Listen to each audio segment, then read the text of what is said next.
DarkZero have their sights set on M80, but there's only one way you're getting to them, buddy, and that is through Beast Coast. Now, talking of DarkZero, Jacob, we had like a little bit of a chat before the stream, didn't we? We need to, you know, discuss their Copenhagen major because they didn't have the major that they were hoping for. We got a great graphic for you to talk us through as well with all of those lovely stats.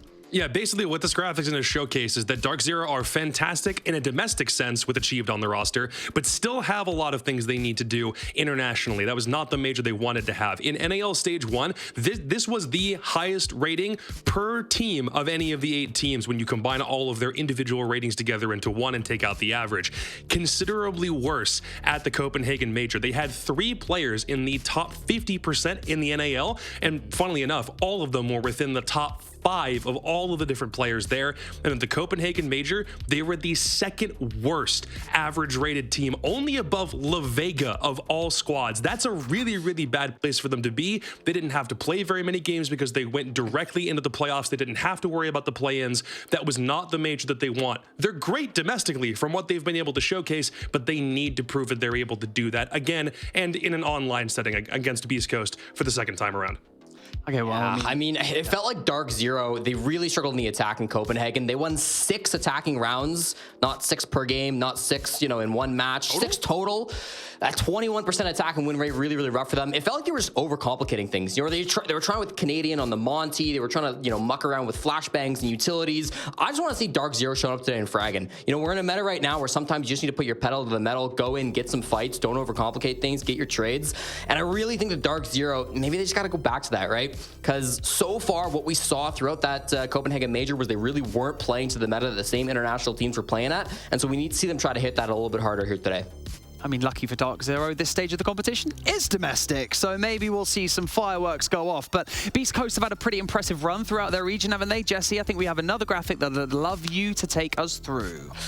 Listen, Beast Coast have played great so far this stage, but DarkZero has by far been their biggest challenge. They've lost to DarkZero 3 times, more than any other North American League team. You can see their win rates against these squads on the right-hand side. The only team with a worse win rate is actually Mirage. They played 1 best of 1. You can probably discount that as a you know, random error. It's going to happen. But DarkZero, 4 maps that they've played, they only got 1 win through them in total. And historically, if you look at the previous rosters Beast Coast has sported, it gets even worse. DarkZero, a 90% lifetime win record against Beast Coast. That 1 map that Beast Coast got off them in the best of 3 that they played in the NAL playoffs this stage was the only map Beast Coast has ever taken off of DarkZero. So it's tough for Beast Coast if this is the one team they had to play in the first round of Gamers Without Borders. But if they can finally get over that hill and beat DarkZero, it'll be a very, very big win for them. Well, we can consider Beast Coast for a moment because they have Mr. B, a rising star. But before we dive over to that, we've got the vetoes that have come up on your screen. Jacob, take me through that, and you can talk about Mr. B as well. I'll let you. So DarkZero are not a Villa team, so we'll just take that straight off the. That's their brand new permaban. It's not Skyscraper anymore, but that will be taken out at the very, very end by Beast Coast. This is actually kind of interesting. This is DarkZero saying we'll take our permaban off the board first, and then take off the maps that neither of us are necessarily that good at. We're talking like Border and Chalet, both of which are actually really heavily played in NA, but neither of these teams necessarily likes it. And then Beast Coast decide we're just going to ban all of DarkZero's really good maps because that's exactly what's happened here. So the fact that we have the maps that we've got left, Bank, Oregon, and Club, all 3 of them are maps that don't really favor either side. One of them might be a little bit interesting to see because Oregon is coming back here, and that's the only map so far that Beast Coast have defeated DarkZero on. So that's the only repeat that we see from any of the other times they've played previously. But other than that, this feels like a very, very deadlocked ban phase overall. Yeah, man, Bank is the pick for DarkZero. Kind of a weird one. They played it a ton at SI, 4 matches back at the 6 Invitational, did not win it very many times, only won it once. And then they've played it once so far this year. The opening day against M80 was a maximum overtime match. So not a map that we've seen a lot from them recently. It feels like maybe DarkZero had Bank in their back pocket and they were saving it for Copenhagen. They didn't get to play that many games in Copenhagen. They lost too quickly. So now maybe they're bringing it out against Beast Coast, getting some revenge, saying, all right, we've got all of this prepped in the back lines. Let's bring it out. Let's see what Beast Coast have on this map, which they also haven't played a lot recently. I'm sensing a little bit of an even split here, but I'm going to ask anyway. Predictions from you guys. Jacob, before we jump into our next semi-final, sorry. What's your prediction? It's just a matter of there not being a lot of playtime for either of these teams on Bank in the first place. They both played it once over the past 2 months, and they've both won it both times that they've gone. So for me, I'd like to assume that DarkZero have something in their back pocket. Otherwise, they wouldn't allow this one to go all the way through. And it's probably a case where they didn't have the opportunity to flex that many maps during Copenhagen, so they want to see what else they can do in a couple of other battlegrounds. I'll take DarkZero on principle here. Jesse, you butting heads, or are you going the same way?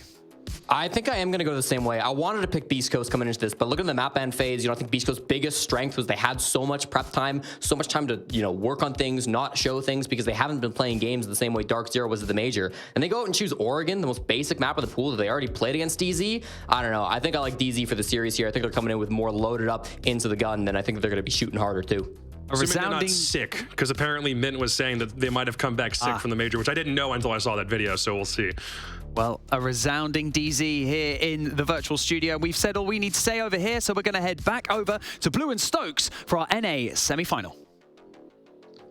Thank you very much. It is indeed time now, ladies and gentlemen, to get ourselves prepped and ready to go here for the second and final series of the day. We'll be leaping into it in just a moment as we get prepared to go to the first map. The map actually ending up fairly standard maps at the end of the day. I think the desk lightly touched on this one, but that's the point I'm going to throw to you here, Stokes. How do you think things are going to go here? And the fact that Beast Coast has played it out to a pretty straightforward map pool as far as NA is concerned as we get ready to load into the first map.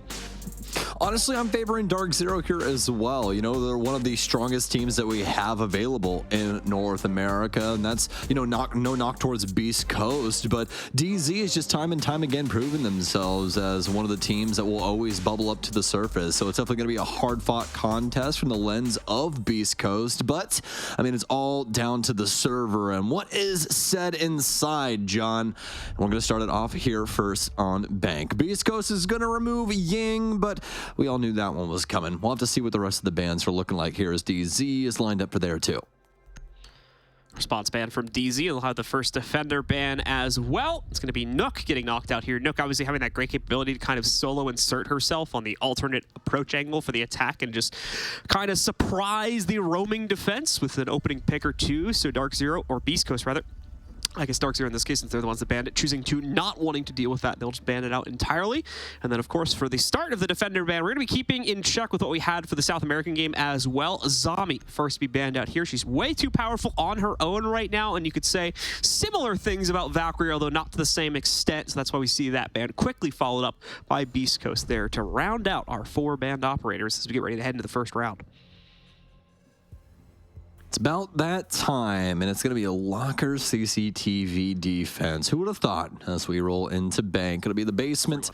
And yeah, yes, indeed, my friend. A little sarcasm dripped there, huh? And Cap Can going to be along for the ride, too. Some traps here to try and slow up some plays around the stairwells, as well as some of the access points that DZ will be looking for on the offensive side. Let's see what they want to try and bring for this offensive perspective. So far, the lineup making quite a bit of sense. The Jackal for the clear and everything else, mostly for on-site utility. And we're popping open a couple of these walls. Away from that, though. Nothing going to be too surprising here when it comes to what Beast Coast have brought to the table. Expect a decent amount of aggression out of Hat in the early round, obviously, as he has the pre-vision that detect all of the drones and any other utility that might be heading his way. So he's going to have that best capability to kind of dodge any pointed aggression towards him. And his position does indeed indicate that he might be out for the long game here, especially as he wraps himself up through Spiral. The rest of the team, though, more than likely going to be playing it close to the chest or very close to at least a hash of some kind to get themselves back into the depths of that basement setup should things go a little bit awry here inside of that first minute and a half of clear pressure. But Hat, like I mentioned before, out and about. However, he's gonna really have to be prepared for some pretty quick aggression to come back against him, as Panba immediately is bringing out the Gara hook on round 1 here, potentially to directly counter out some of what we're going to see from Hat. There's actually a drone as well sitting up on the desk that I don't believe he's caught yet. So that's a big issue. Is that supposed to be the one thing that doesn't happen in Hat's case here? And again, I think a quick switch as he just pulled out the vision cam. Okay, now he's seen it up in the corner here, and he knows he's been revealed as well. So he's going to have his proper wits about him to avoid any early crunch from DZ. They've missed this moment of opportunity, and Pamba will take the safer initial entrance option, over towards top square here. Hat will immediately hear that and start to back up towards Vertical, who can support him a bit more directly from that position. Great initial info gain from DarkZero. Forcing some movement out of BC.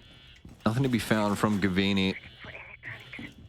East Coast doing a decently solid job of staying alive, though, throughout this. None of these rotations really punishing them, as DarkZero doesn't necessarily have the crosses in order to do so.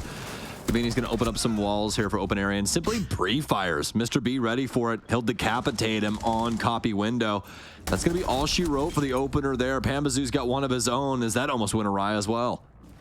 Obviously a good start to things, specifically for Mr. B there, getting the quick slap back against Gavini for trying to open up some of the copier walls, but just as quick of a reply from our attackers themselves. Have kept them on the right footing to carry forward here without too much of a disadvantage to play through. Keep in mind, of course, this is all just dealing with the natural extension right now. There will be a nice spot as well of the 2 EDDs, so hopefully we won't get tripped up by that on the way down to server if we're going to see play through there. Canadian, obviously, as you will have more than likely seen on the kill feed, has now struck gold for the second time in this round for DZ by knocking out Doc, I believe, this time around, eliminating him from play. So that's the Solus as well as the Capcan now removed.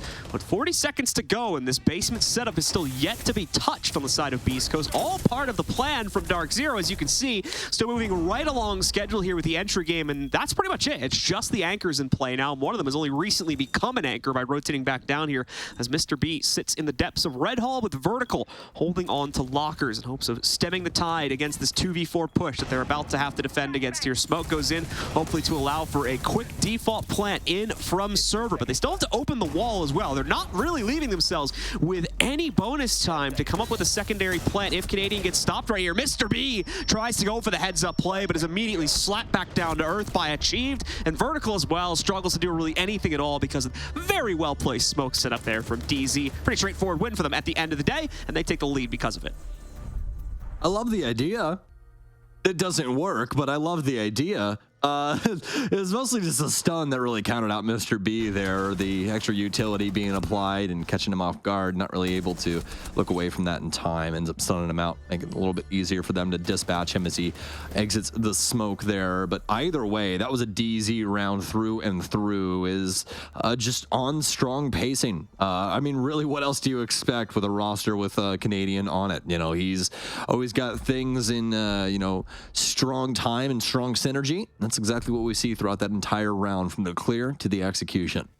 Defenders, protect your bomb. We should more than likely expect more play like that to come out from DZ. I would say certainly so when we look at the fact that we're now going to have the Jackal being potentially brought out by NJR if he doesn't re-pick that away in the next 30 seconds or so here as well. DarkZero do not want to take any chances being tripped up by some of the more pointed aggression you tend to get out of rosters like Beast Coast, where they may seemingly kind of randomly throw themselves at you from the defensive perspective. DarkZero does not want to take chances on that, so they play into a very intel-heavy setup. And aside from that as well, you're going to see them even double down on this now with the repick for Achieved going over to the Dokkaebi alongside the Jackal instead of having to Twitch to deal with Insight utilities. They do not want to risk anything at all when it comes to that really clear. They want as strong of a lineup as possible and as strong of positioning as possible just to try and crunch out any potential aggression from Beast Coast, which is something they somewhat rely on to get ahead here in the early round with the way that they're currently playing things. We can see that very easily change up though, and assuming that that finds success, that puts the ball right back in DarkZero's court to make their own changes. Does indeed. One key thing to note about Beast Coast, though, is they are definitely not a slouch when it comes to the strategic game. Just with Mr. B at the helm, pretty creative mind when it comes to Rainbow Six, so expect things to not exactly be kosher throughout this series. Frag grenade here for Pambazoo. End up blowing up, I do believe, his own frag grenade, or rather his own drone catching the frag grenade there. So, well, unfortunate circumstances befalling them, but it doesn't really matter all that much at the end of the day, especially when they got kills like that. Mr. B overplaying his hand, not a single bullet making contact with Gavini. And speaking of Gavini, he is just decimating Beast Coast. They think they can sit idly by and wait for DarkZero's arrival. I mean, sure, that's all well and good, but what happens when they kill you when they get there? That's the problem right now. DarkZero just playing with too much intel into these executes. Beast Coast are locked into a corner, realizing they can't really make these aggressive plays, because even if they do, as we saw in the case of at least Mr. B, there's going to be one, if not more, rifles aimed directly at you when you try to make that play because of how kind of carefully DZ is executing not even just into the site, but into their first or second entry into the map as well here. So it's really tough to play against for Beast Coast. Would not surprise me if we get a really early timeout from these guys to try and recenter themselves and maybe get some input as well from the out-of-game leadership if they can't find a quick solution to get in the way of this slow play successfully. Try to obviously knock out a player or two from DZ in the early round, but it's just proving itself way too hard to accomplish. Their best bet beyond that is going to be to save as much delay utility as possible until we get to those dying 20 seconds or so, where hopefully they can force DZ executing into incendiaries or smoke, toxic babes, things like that. But even in that area, you could see BC are struggling a little bit. Hyper's already used 2 out of 3 of his toxic babes, and we still have 50 seconds to go.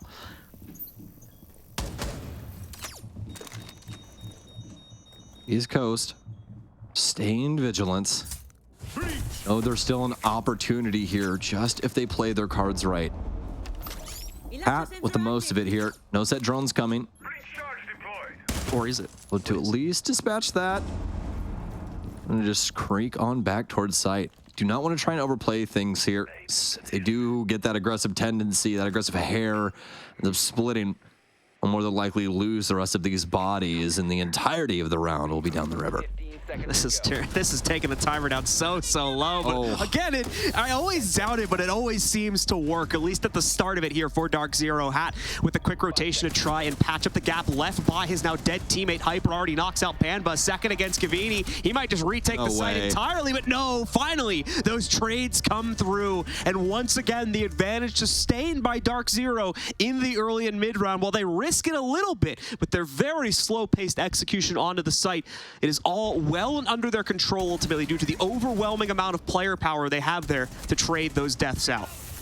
Yeah, the way that I've always looked at DarkZero is that they basically are one big old like moving fence, right? They're just gonna move this whole fence line back and back and back and force this team to just get congested. They have to play on site, they have to do these things, and if they don't, if they try to, you know, push against the grain, John, they end up dying to these ridiculous crossfires that DarkZero find, and it works extremely well for them. The other beauty of that factor is that DarkZero usually ends up with a pretty great man count because of that, and that makes it to where when it does actually come down to their execution, they can play every single point of contact throughout the entire site. That's how easy kills come along, like what we saw from Achieved inside of Garage, because people just don't know where to defend from because they basically have to defend everywhere.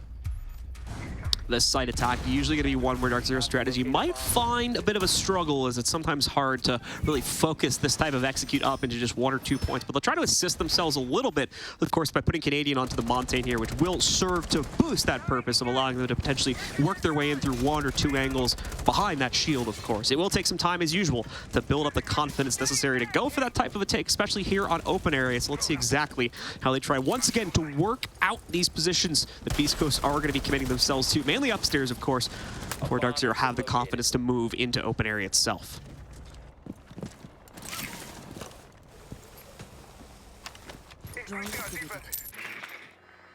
DarkZero, 2 quick rounds back to back here. Although I say quick, but definitely not that in pacing. Yeah, they've gone to like max time, but the more things change, the more they stay the same, John. It's quick in the sense that they were pretty straightforward routes for DC. I haven't casted for basically 5 months. Do you think I thought that Canadian has changed his damn ways? I don't think so. I don't think so at all. Listen, I sat down. I knew exactly what I was getting. All right. So I knew where this was going. That's exactly what we're going to continue to get here as well, unless Beast Coast steals away a few critical rounds that force the hand of DZ to change up their own game plan. DZ is as stubborn as they come when it comes to their specific style of play, and with how well it generally tends to work. That's made a good point of this. In the NA region itself, there's not really much of a reason for them to force changes on that. So once more, it's that quintessential slow leading play style from DarkZero here, trying to line themselves up for one big swing that hopefully won't miss once they get themselves into the site. Beast Coast responding to that with the appropriate level of aggression, as they're not throwing out really any at all, just saving it for these hard points. As you can see, Hat hiding out behind the mirror window. No one's trying to go for a swing into bottom square or anything like that. They don't need to do it, and when they've tried to do it in the previous few rounds, it's almost usually led to them playing things from a deficit past that point. So they're making the smart choice here to just let DarkZero waste down all that time. Don't give them anything for it. But now the angle work is starting to be set up against them. So here we go. We need to see a bit of aggression. We're going to get that in the form of at least a nitro cell toss. All this top-down angle work, though, makes it very easy for Achieve to spot it from like a mile away. So he just backs right up. Barely takes any damage at all from that nitro. The crosses are what is really important right now here for Beast Coast. Canadian, the Monty shield, does it get it done? It doesn't! Oh, and the perfect timing from Canadian! He sticks the plant, that's why you trust your teammates. Sometimes it's just those close moments. Now Achieved has everything at his disposal.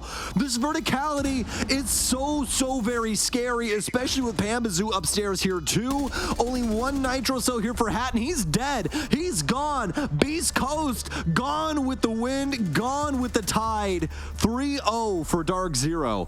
Canadian breathing a probably pretty massive sigh of relief right there when he sees his team close out on that round. It's like I said, he just barely squeaks off the plant, dies with maybe like less than a second after the plant had actually been confirmed on the ground. Pretty much his death aligned exactly with the plant going down, so beautifully done there, because had that have not been the case, as you may have been able to discern looking at the way the rest of that round went, there really wasn't anyone else on DarkZero that would have been able to drop down there, pick it up, and plant it as well, as most of the bullets that were going on in Canadian were getting eaten up by the back of his shield right there. If anyone else tries that, they are almost immediately going to get turned into Swiss cheese, and certainly will not get that plant down on the ground. Yep, absolutely. The craziest thing about that round is that DarkZero literally have zero business putting that plant down with the amount of bodies that Beast Coast have up. And you know what the craziest thing is about it, John? There's nothing in place, like, for them utility-wise, to actually stop that planter minus trying to shoot him. And that is exactly why it went down. There was no smoke near. There was nothing. There was no nitro cell utility. It took one piece of utility. Didn't matter what it was. Could have been a nitro. Could have even been an impact to break open line of sight on the side of the cubicle. Could have been anything. And that plant does not go down from Canadian. But that's not the world we're living in, is it? Indeed, it is not. Not even sure, in all honesty, if Beast Coast actually caught the plant until he was like 2 to 3 seconds into it as well. May have just sneaked himself in there. I couldn't see the tracers, but that could have just been because my feed doesn't show enough detail to see it. But either way, nice. Casting in 480p over there, bud? Yeah, well, I mean, you know, it's like the tracers are like 1 pixel wide, so streaming an internet connection. It's a little tough to spot those sometimes. But either way, like I said, it was a lot of delay before Beast Coast even started the fire back against Canadian's take right there. And as a result of that, gave him even more free time to avoid being killed there, and just barely squeaked it through. Nicely played by him. Bit of a leap of faith play, but it pays off in huge dividends for DarkZero, as they now lead 3-0 over Beast Coast here. Looking to make the full run, of course, all the way up to 7 if they can do it. But now it's Beast Coast's chance to respond. They just took that tactical timeout too, so we're gonna hope they've brought something a little different to the table here for this next round coming up here. And I've always loved the way that Canadian plays the game, because it's one of those styles where it's like, I could give a damn what happens to me. I just care if I win the game. Like, if I win the game, I am a happy man. Otherwise, I could have all the kills in the world. It doesn't matter to me. It literally does not matter. I want the dub. So just showing that in spades there in that last round. See if they can do it again here in round 4. But Canadian won't be piloting a shield this time around. Instead, it'll be Dokkaebi with a few logic bombs. The drone game for Canadian and Gavini right now as they attempt to clear out some of the more high-flying positions that we see out of Beast Coast as they're strung along and defending this top floor. Achieved literally has the angle to kill a player right now. There's just a pillar or two in the way, unfortunately, so really doesn't have the angle, unfortunately, but so close to it. I think he's even aware of it as well, so just flash dumps in. Canadian is going to be found out, but it's actually Hat that takes the majority of damage as we're just going into it now. This is a sudden change up from DarkZero as they're able to take a lot of very forward map control very early on in the round. We're talking like top square, as you can see here. The top main stairs position, I believe, as well, also has a player from DZ on top of it. So a lot of progress made. Now they just need to capture one or two more of these inside players, and they could realistically already go for a site execute, although they push the envelope just a little bit too far with the Finka. Achieved gets found out. So does Canadian, and Beast Coast reignite their potentiality. Still close down this round. Panba gonna retake some of that control now. Ford is able to get hold on to it. Hyper with the flank through main stairs gets the better of him instead. Gavini and NJR detached from each other currently as well, though not by a huge margin. Could try to sync this together pretty quickly and make the rest of this take work, but they're going to be limited on angle options. Now will be their biggest problem, aside from intel too. Beast Coast obviously is still able to move those players around quite a bit, and Hyper has been mobile this entire time, so not an easy way to scout him out, and Hyper indeed will strike with his third kill of the round, knocking out Gavini. NJR falls just a few moments later, and with some great play in the middle of the round, Hyper and the rest of BC are finally on the board here at 1-3. The crossfires through the walls. Able to find quite a few members for Hyper, as he's able to fell so many DarkZero members over and over again inside of round 4. And in fact, 4 kills for him inside of round 4 as well. Staff room, open area, the next defense here for BC off the back of Hyper's efforts that will at least make it to where DarkZero cannot have a flawless half. The bad news is, though, is that DarkZero haven't really showed any signs of slowing down, and minus the Herculean effort that we just saw from Hyper, it has been dead silence across the entirety of the Beast Coast roster. A bit of a bump in the road potentially here for DarkZero, but we'll have to see if it's a sign of greater change as well as we return to the open area site.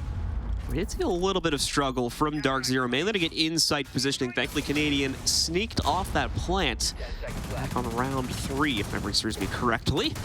As a result of that, they were still able to win because they had all of the top-down positioning prepped and ready to go for a post-plant scenario. So DZ will have to give themselves a little bit more strength to potentially find a second plan, as Beast Coast will be more than aware of that potential hatch drop play from Canadian this time around. So I doubt he'll be able to get away with it twice, but we'll just have to wait and see as usual.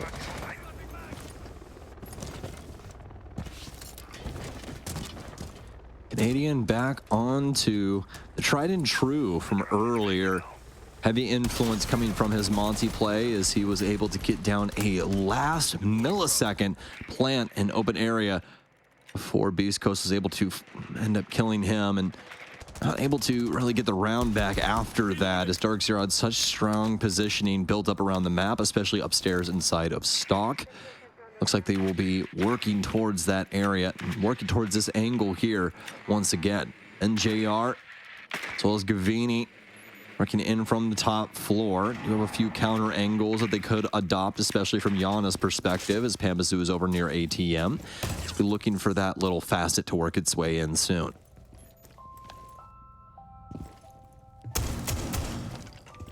No kills found just yet. Sheed will sneak off a bit of damage on the hat there, but now Mr. B striking back through the opening that was made by Achieved himself. He'll regret that, obviously. Now he'll have no play contention. Still quite a bit of a contained group of players from Beast Coast on the inside of Tellers 2. That nade, just so close to doing some serious damage, if not outright killing Mr. B. Once more, it looks like he is able to catch it on the way over. As a result, it dodges the majority of that damage. DarkZero now, as of this round and the last, struggling to make that opening kill opportunity that really was not much of an issue at all for the previous 3 rounds prior to that. East Coast may have found their winning strategy to try and rebound here and give us that even half. Canadian as well, unfortunate size of this rotation will prevent him from moving through with the shield deployed, so he'll back away until his team is a little bit more ready to push their play forward. Speaking of which, NJR now also caught downstairs trying to get the better of Doc on the other side of security, but not able to find an easy path forward beyond that just yet. DZ showing those signs of struggling, but they will more than likely be building up a huge intel bank while all of these just posturing shots are going off. It's now the question of, can they make it ring forward when we hit that pivotal 20 or so second mark where they finally feel the confidence to move on to the site? That's the big question now for DarkZero, as we know that they like to play this time around. Oh, NJR, what is this? What is this? Doc gets so curious. He's immediately murdered because of it. Hyper will be able to equalize. It's just been a one-man show for BC, minus the pick that we saw. Canadian will be able to find one inside. He's got to take the fight to him. Omai has to die here. Canadian needs help. He's done. He's dead. He's gone. It's the 1 versus 1. Pambazoo can't sprint either. It's going to be the hide and hold from BC in the round because of it. So very well done from them as the Legion Mine comes back to bite DarkZero. And so BC seem to have found their way now to delay the fights against DarkZero at a minimum, and at best, obviously, actually get ahead of them in a few other departments as well to curtail what was becoming a pretty dangerous lead from DZ and bring it back to a much more realistic 3-2 scoreline here. We expect them to get the third round as well, just with the way the map usually tends to play out now that they're on the rebound a little bit, but it will also be a return to the basement where we've seen relative success so far show up for DZ the 2 times it has been played out.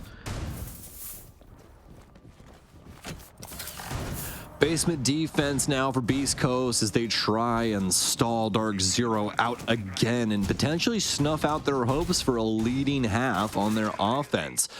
Quick 3 rounds back to back to back for DZ, but BC bounced back with their own 2. We're looking to send the final volley here on the basement. Love the utility game we've got going on, especially with the Electro Claws coming in. That's responded in kind by DarkZero and their lineup adjustment as Thatcher will work his way in for that end. Guaranteeing these hatches have a couple new holes in them later on into the round. Attackers are moving out to locate a bomb and defuse it. So committing A ourselves. little cheeky laser gate there too. You see these?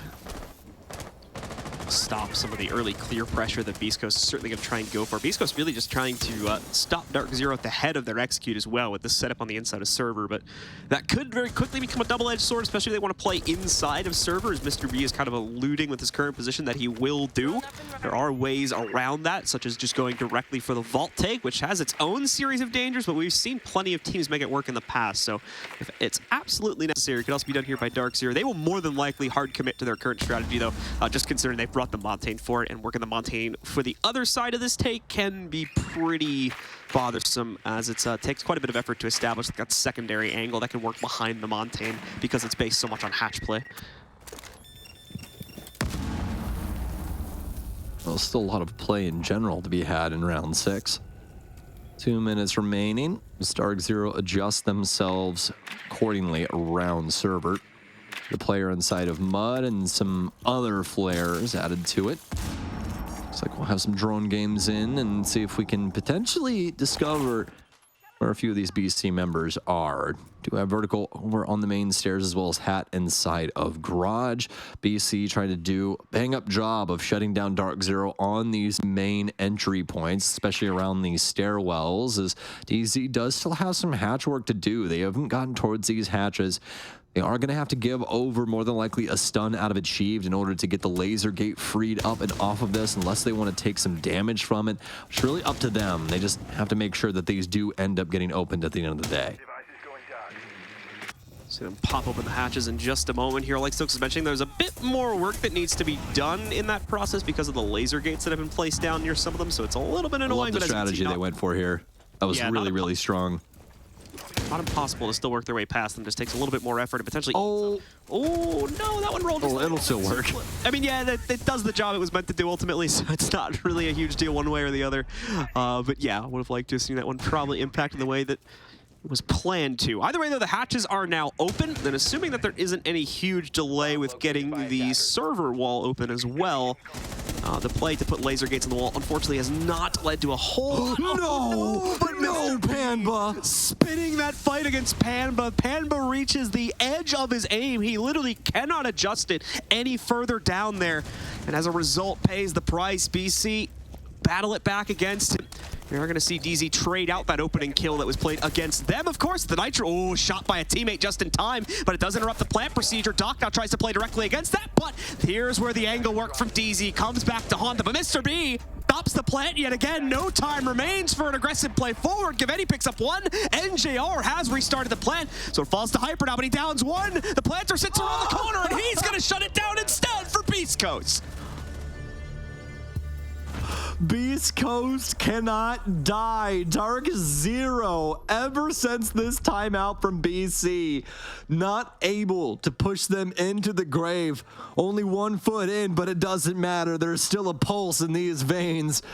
There's still a hyper on the field. He'll take out DarkZero, his previous roster.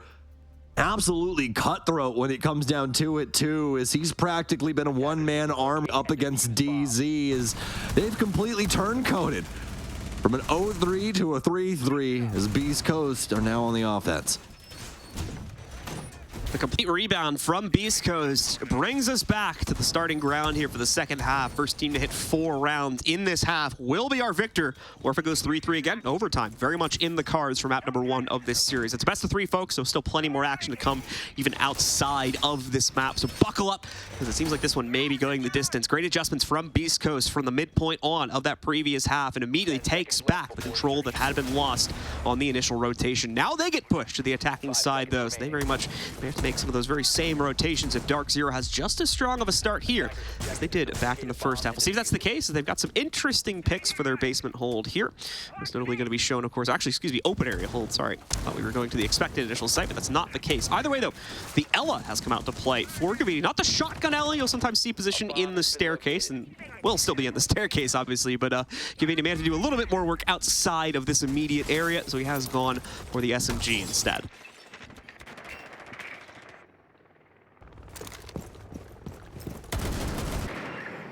East Coast getting the initial tidbits of info necessary to push them through round 7's very first minute without any bumps in the road that could potentially be the obstacle that ends up ending their reign here.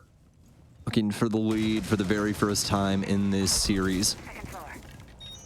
Some nice strategies built up inside of the teller's office for DarkZero, and a few little angles adopted into this top level as well to try and slow down Beast Coast, although not doing exactly the greatest job of that in the current moment. Hat will use the Twitch drone and start rotating that in, but it seems not long for this world, as Pambazoo is right around the corner. They'll be able to get rid of that, and that'll at least make it to where they won't be able to get rid of NJR's Black Mirrors that are set up inside of tellers right now. A lot of posturing at the moment here from Beast Coast, and some slight bits of map control being taken away from DZ, but nothing concrete just as of yet. DarkZero is giving over an appropriate amount of respect.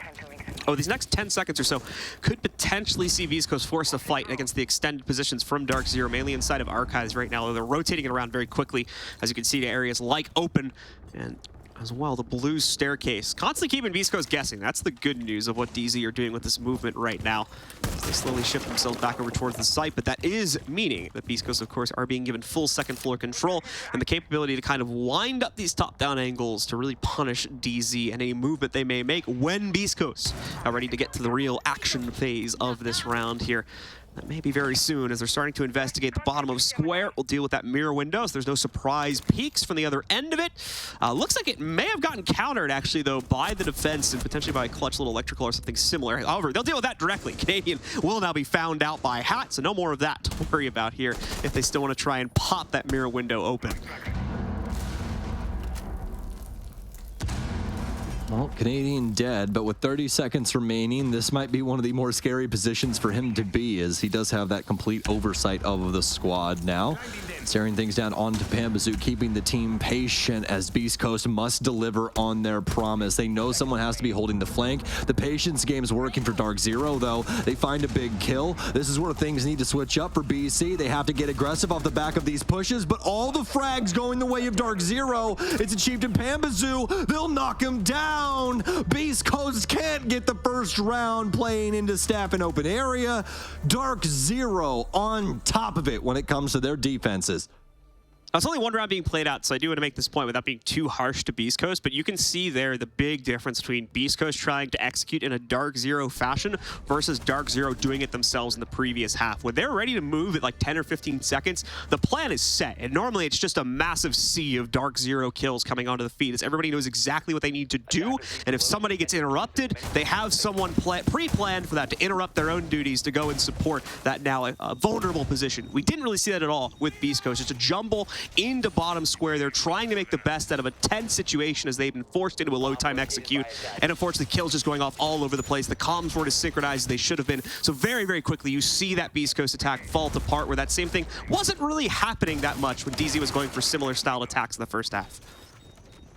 Many will imitate, but there is no replacement for the real deal. DarkZero, able to play the timer down perfectly, knowing what the, that kind of a situation looks like, especially since a lot of their offensive play style ends up working out that way. They do have some more aggressive tendencies, and it's not that they can't switch up their pacing, it's just that they're very, very strong with their clearing and making sure that they don't misstep, and they're willing to use that full timer in order to do so. For Beast Coast, definitely not the same, right? They play it down to the wire, but DarkZero end up fending off a lot of the important map control. We don't really see any Beast Coast members upstairs trying to apply verticality to any of the positions.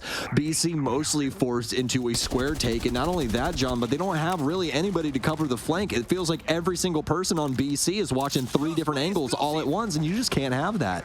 It's like you said, or it's like I was saying before, the plan is just not as well secured. You can give me the credit. It's okay. It's all right. Yeah.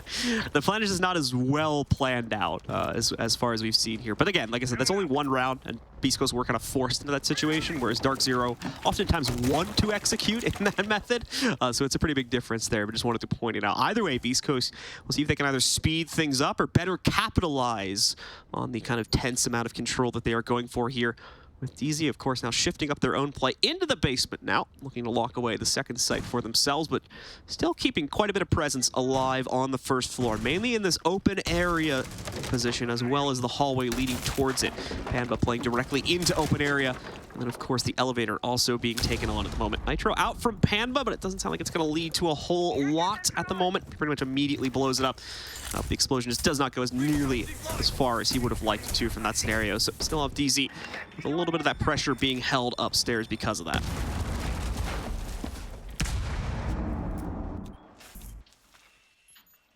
Well, looks like we're going to be working into very similar circumstances to what we had inside of round 7, as round 8 has already gotten itself down to the last minute. Everybody's up on each end of things, so that means things are bound to get hectic. And look at the utility that DarkZero have provided us here for round 8. So much delay, so much info imbued into this lineup.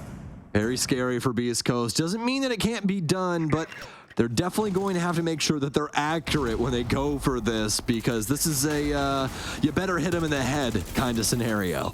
Yeah, and once again, they're not really going to leave themselves with a huge amount of time to make this work either, so all that's placed on being able to bleed out the delay utility properly. You still have Engineer's toxic. Oh, the old classic achieved, I see. Yep, that is yet to even deploy out towards yet achieved. Getting the full intel feed as well, so he's going to know the exact moment that they try to start this plan. Like right now, Mr. B just a half-second short of cutting off that toxic babe, by the way. Good reaction, just a little bit too slow, unfortunately, on the follow-through. And now the trades begin to work their way forward. DZ holding the line for the time being, and especially upstairs, the collapse will begin because of that one.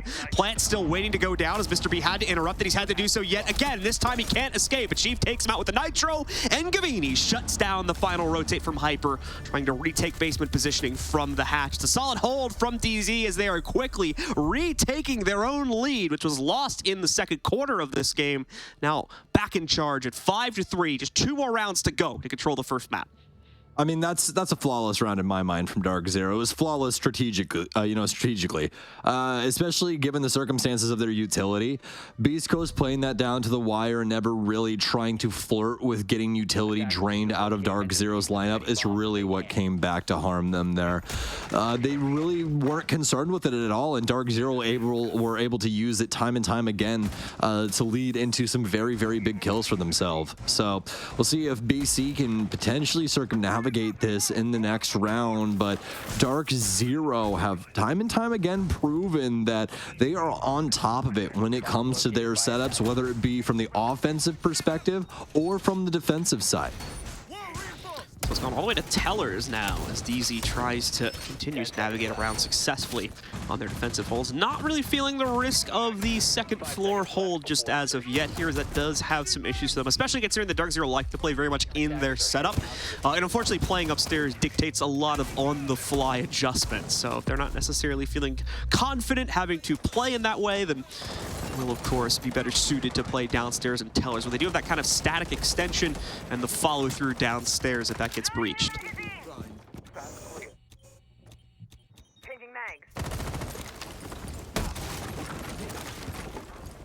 Solid op choices here from Beast Coast. Be a couple of other things they could have potentially have looked into if they had so chosen, but nothing you can really argue against, especially when they are addressing this top floor. Love the frag grenades coming in here especially. Super useful when it comes to clearing out a position like this. Hat with a nice find onto Achieved. And the beauty of those frag grenades really just because you can't dedicate all of that utility upstairs. You know, Gavini's got to try and play closer to sight and make sure that things work out for him and work out for the squad. But in fact, he's over in stock, has a big pickup for himself. Doc will take one down. Long angle. Gavini! Third time's the charm. Oh my God, Gavini! Woo! Might as well put him, well, I mean, put him in a body bag, really. Just all the way from downtown. Extremely well done. Trampoline as he falls off that rappel. Right? Yeah, definitely made a little splat when he hit the ground. That was a pretty high fall there. It's down into the 3 versus 3. We're only halfway through round 9 here. Beast Coast, to be fair, has been holding on. Okay, Hyper just no respect against his position as he gets a random impact set his way. Doesn't really do much damage, but it is going to force him to relocate as he does not want to tempt the second one or potentially the bullets that would follow it through. That was Canadian, it looks like, that threw, either Canadian or Gavini that threw that one out there as they are both missing their impacts, or at least one of them. Canadian will be caught dashing downstairs there just now, so they'll be aware of a potential retake from either of the staircases later on there. More than likely from that same main stairs, just because it's the Maestro after all. His speed is somewhat limited, so may not necessarily have the time to fully rotate.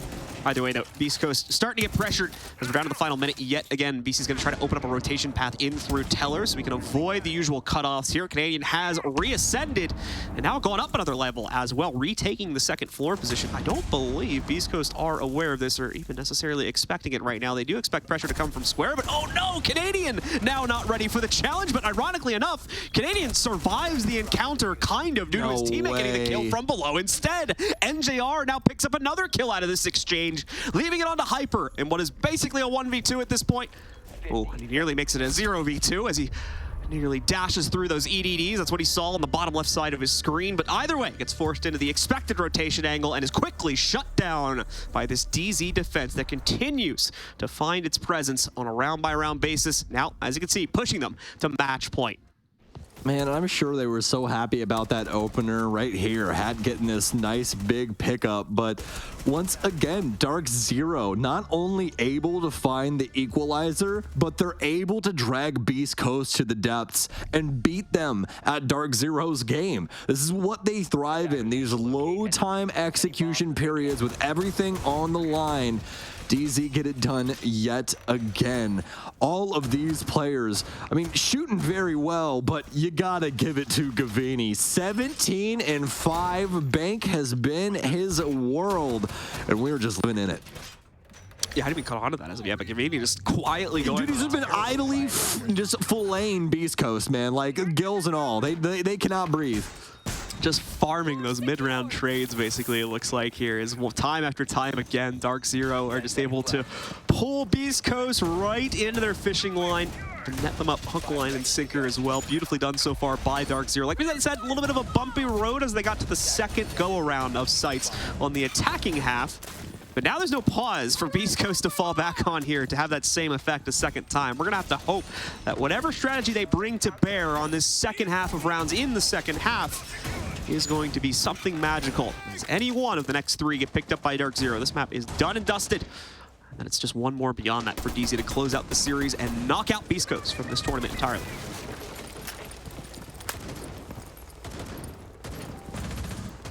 Well, DarkZero, what say you? 1 round away. being able to take bank and propel us onto our second map here. And it would be a heck of a scoreline to start it off already as well. Achieved. He's gone fishing. He's got the hat on, John. He's ready, lures and all. Won't be able to find him initially, but definitely looking for it down the line. Already some destruction to the drone game as well, and Doc feeling himself. He's going to swing in the top floor, 1 and 8, but this could be a sign of the times for him. He's looking to get a little bit more aggressive. Scoreline might be bad, but if he can get some big kills here, this could be the start of something beautiful for Beast Coast and the start of something beautiful for Doc. Canadian's going to take down Hat, though. That makes this a little bit easier for DarkZero to try and argue their way back into this. And I mean, with that being said from Gavini, what say you in your defense, Beast Coast? There's really nothing they can do at the current time. They need to try and reassess this, but John, the drones are gone. They have to fly blind into this with half the round left.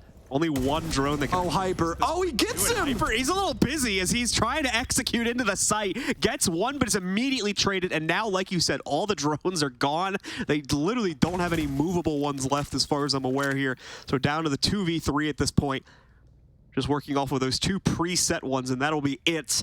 DarkZero, obviously, not really much of a reason for them to get aggressive. Like, Vertical's in small. He is sitting in small. This could potentially still go the way. Oh, but never mind. Just hold on. Vertical finally with his chance to strike. He's lost his teammate now, but is at least battled out from the inside of, like you said, that small he's got position B. right there. The res going up. The impact through. No, the desk eats it instead. But Gavini finds the cross to knock out Vert. The full HP player is gone. He gave a second chance to Mr. B. Obviously a very long talked about player on this roster, but is he going to be clutch in this scenario? No. It's the double peek from DarkZero instead, and they shut down the map. Beast Coast time and time again with opportunities presented, but DarkZero constantly slamming the door shut. They want to make sure the AC stays in the house, John, because DarkZero's looking cool, calm, and collected. What a map from them as they will quickly forward us to map 2. Obviously, again, just your straightforward DarkZero playstyle that gets him that win. Nothing flashy when it came to the individual strategies and whatnot, but when it came to the individual performances, okay, there was a little bit of an outstanding outlier there when it came to that. Either way, though, impressive performance from top to bottom, in my view, from DZ. So we're going to have to see if they can keep that momentum rolling swiftly onto map number 2, which is going to be just around the corner. Ladies and gentlemen, do stick with us. We'll be back in just a few minutes with your analysis desk to break down map number 1 and get you folks ready for the second map of this series. As UNICEF and I need you by our side for a real-life mission. A mission to protect the rights of every child. After news cameras have left, UNICEF is here. Every day, everywhere, but particularly where it's needed most.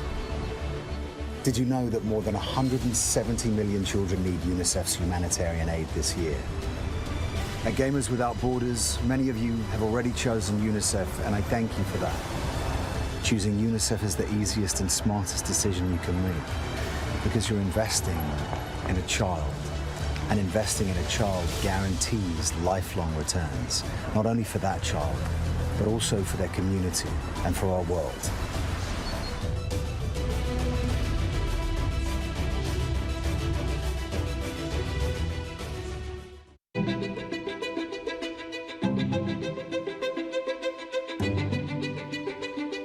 The divisions in the world are stark. Recent years have shown some of the largest natural disasters ever in history. And that really hits hardest the people who had the least to begin with. These people need help. It would be a real tragedy if all these advances in science and health and technology only benefit people in a position to pay for them. There should be no lesser standard if you happen to be poor. These problems can be overcome.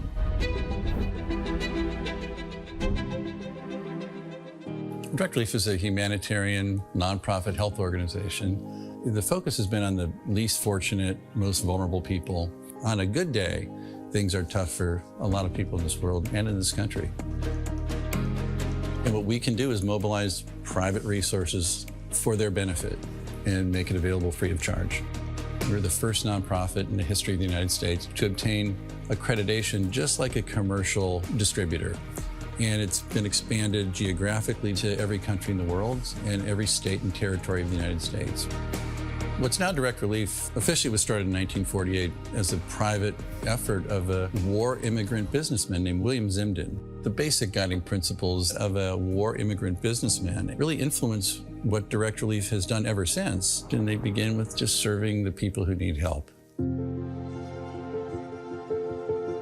We have this great privilege of engaging with people who come in from very different backgrounds, but with the same purpose of trying to just do something good. It doesn't matter if you're typing or talking on the phone or working on the warehouse floor. They're all part of an effort that means something bigger, and that is the fuel that kind of keeps you going. It gives you some sense that there is a way to make meaningful progress, even for a little organization that started at a kitchen table, but that's what provides motivation in life. The notion that many people, just by virtue of where they're born, the color of their skin, the country they live in, they're going to get sicker, they're going to stay sicker longer, and they're going to die sooner. That's pretty good motivation.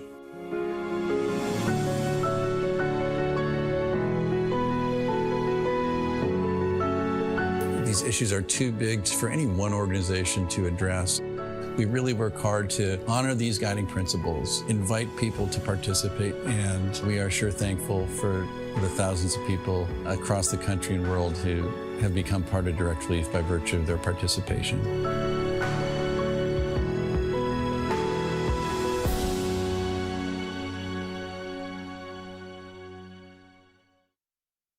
Progress is a race that has no end. After every finish line, another challenge awaits. How can we continue to push innovation in a sport at the forefront of technology? This is how.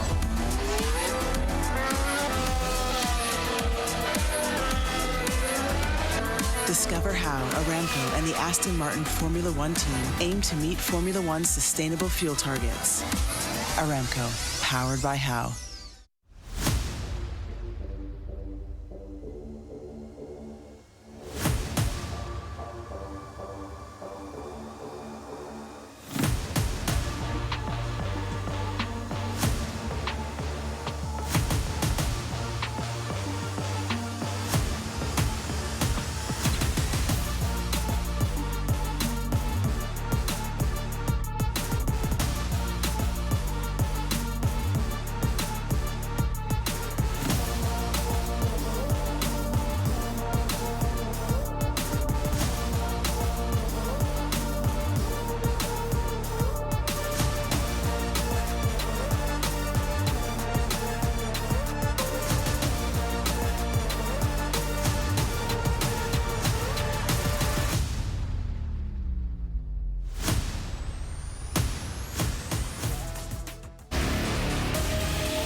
Welcome back to Gamers Without Borders. We are one map down in our NA semi-final. DarkZero have an early lead. Jesse, I'm going to come to you first because you said this was DarkZero's map to lose, and I've got one word for that map. That was clinical.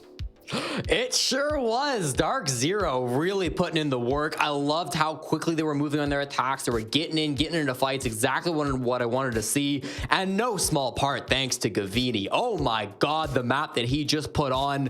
Talk about a great young player, one of the newest pickups for DarkZero, of course, coming in just recently for SI, right before they picked up Achieved. Great to see him popping off. I think he's really developing into a strong kind of entry fragger, guy pushing in, getting in the work. Him and Pambazu have been really, really good for DarkZero so far, and it's great to see Gavin having a good game today.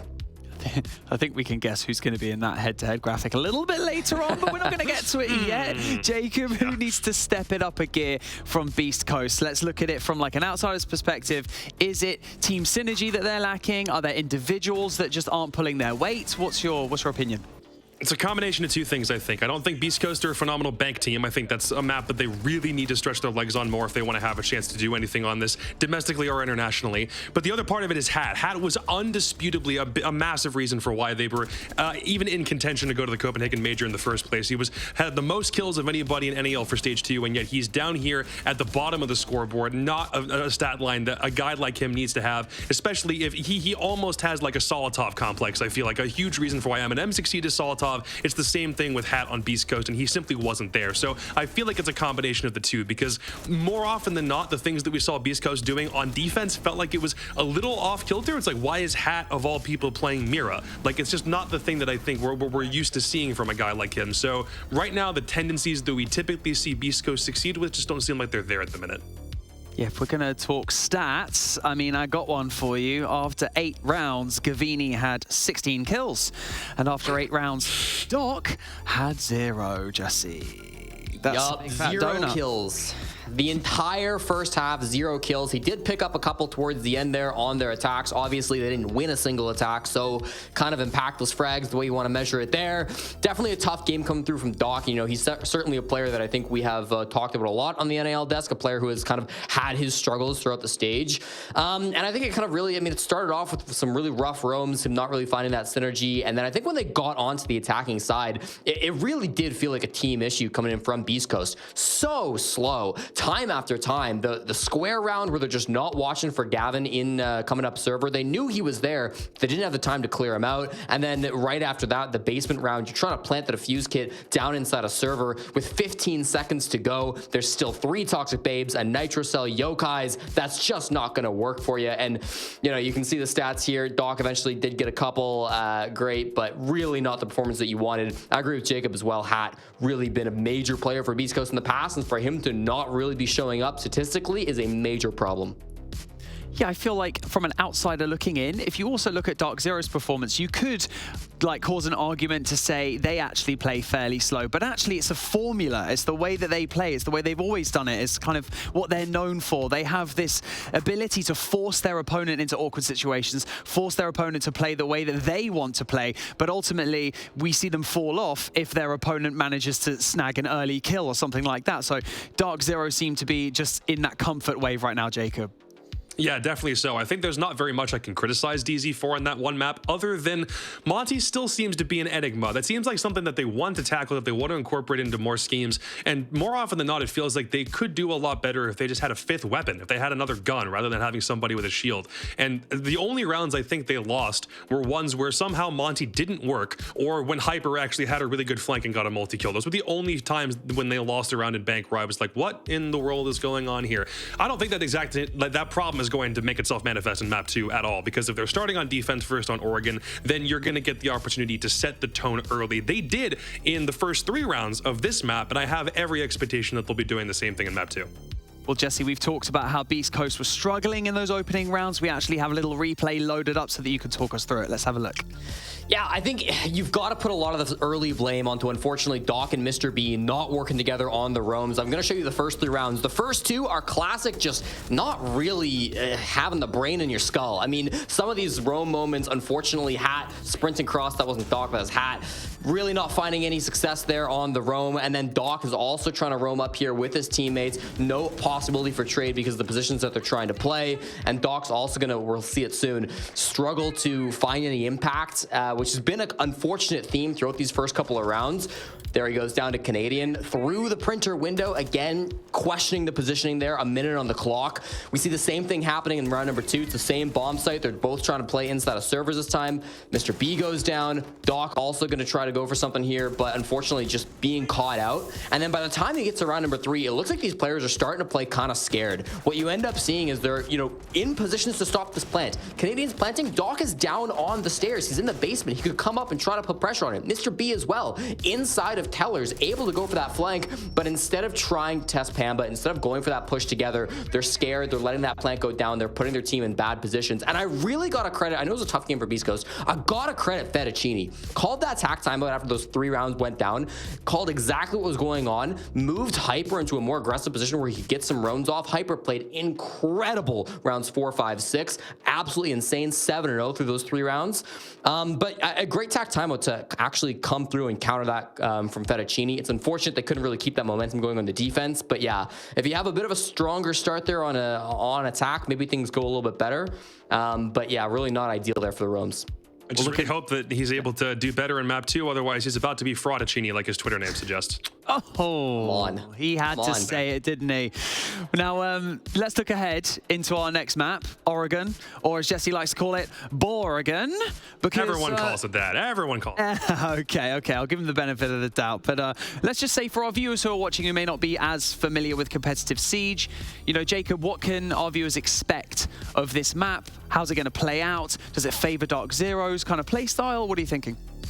I want this to be more competitive because this is the only map in this series that both of these teams have played against each other before as of this year with these current lineups. So I fully expect this thing to go maybe 12, 13, into overtime. We should have a long game here. DarkZero starting on defense also means if they are as good on defense on Oregon as they were on Bank, then we'll probably see them set the tone. Probably the first 4 to 5 rounds. I think if DZ walks away with a 4-2 half, then they're probably going to take this whole series and we won't need a map 3. So it's up to Beast Coast to do something really, really special with these first couple of Oregon attacks. If they're able to make it a dead even half, if we go into the other half at a 3-3, it's a much different scenario, and I think Beast Coast have a much better chance. But I'll look at 3-3 to 4-2 as the ways to help predict what the rest of this map's going to look like.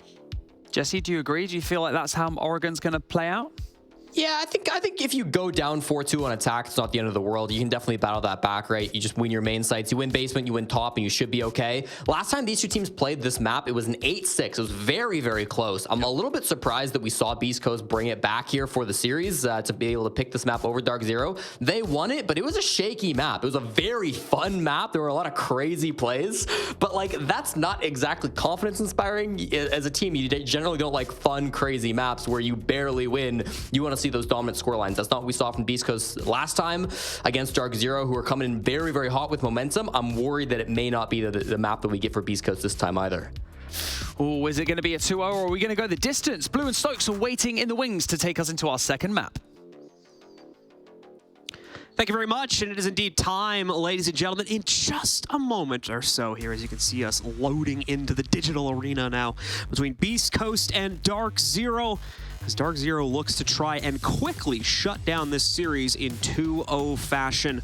We're gonna have to wait and see, of course, as Beast Coast had at least a little bit of fireback capability inside of map number 1 there, but the attacks left a lot to be desired. The 3 of them we didn't see anyway. Hopefully gonna be able to expand on that a little bit more as we get into the map. And immediately we have a very interesting ban from DarkZero, the Lion being locked out. Again, when you think about it though, makes pretty good sense because of the massive amount of Lion play we've seen on this map specifically and how that can limit the mid-round movement from some of the more active defenders. So pretty good choice from DarkZero. It's not one we've tended to see all that often. In the meanwhile, Beast Coast, just with the usual suspect here, we were getting quite a bit of Monty play out of DarkZero previously on that first map, so they do not want to tempt fate to deal with that, especially here on Oregon, as it's even more claustrophobic, which gives even more power over to the Monty, in my opinion. So that'll get banned directly out. Now it's DarkZero, rather. Beast Coast banning out their one and only defender choice here, and they will choose to remove Valkyrie. That's just one of our 3 kind of triangle operators we tend to talk about on the defensive side, where it's Valkyrie, Solus, as well as a zombie, of course, that have that strong solo capability. So any one of those 3 tends to be a pretty smart ban, and they tend to be at the top of the ban pool because of that. I believe Mira was taken out on the last map, but instead we're going to stick inside of that triangle. Azami, just a little bit too powerful to trifle with, so she will be removed as well. That'll end the ban phase and take us into round number 1.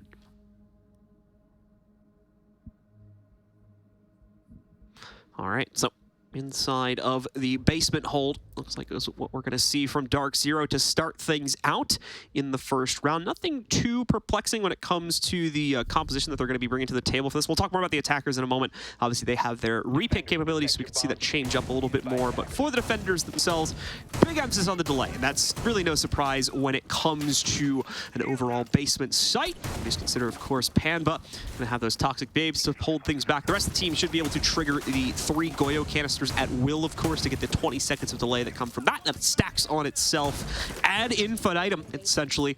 And then the rest of this is basically just going to come down to if DarkZero can delay out the first and potentially second floor clear from Beast Coast all the way down to that like 10 to 20 second mark where Beast Coast are probably not going to have the same proclivity to take control of the sites as we were seeing from DarkZero, who to some extent thrives in that environment and will certainly do so here on Oregon, a map where it's played very close to the chest. By the way, let's get ourselves into it as we have Beast Coast on the board for the first time in this map.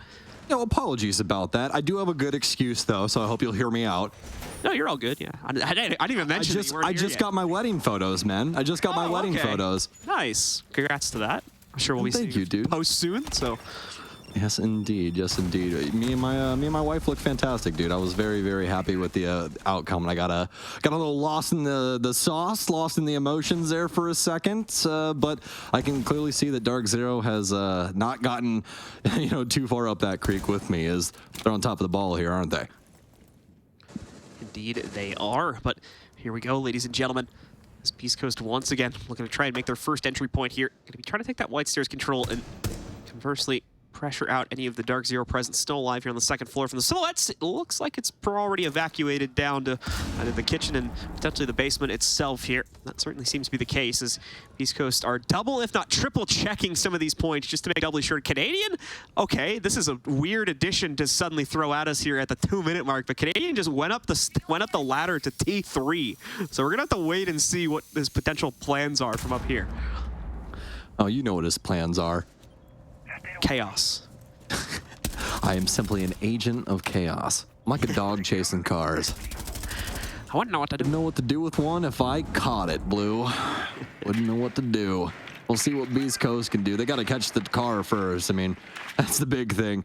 Guy's all the way upstairs right now, and I think he's going to stick it out. This is a beautiful position that he's adopted, and something that you really, really want to look to like adopt into the fold later on into your rounds here on a map like Oregon. If you can try and get into one of these more creative positions when you know for a fact that, things have already been droned out or that the offensive is looking for something a little bit different, well, then you can probably just get some free kills because people don't check things. They just completely forget about your existence, and then you get a free kill like Gavini here, and he's still going to be able to get Pamazoo back up. That's going to make this a 5 versus 4.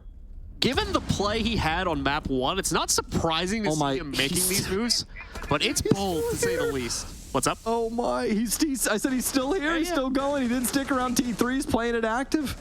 Canadian now going to be moving into this one. He may not even reel it. Okay, now he's going to be needed here. Hat with the double kill turns around the fates of Beast Coast here, potentially opens up a workable angle from Freezer's side as well. So Canadian won't immediately be able to crunch on that from his current position playing the back end, but could still work his way over there. Finally meets his match. Unfortunately, not to a whole lot of success, but it does at a minimum interrupt the plant procedure from Beast Coast and hold things back. This is a very awkward setup for both teams right now. This is essentially just going to come down to who wins their fights and takes more control because of that. Hat swinging out, but it's Pan, but actually strike next. Hat, though, gets the response, the third kill on the round. He's down to his sidearm for this one, but he's making it work as a second kill potentially still to come here. The plant needs to be locked on the ground, and thankfully Mr. B reaches the corner just in time. Retake working its way through, though. The pressure, no! As he leaves his teammate out to dry, not going to be able to shut it down. Hat fails to defend the planter, and the round goes the way of DZ.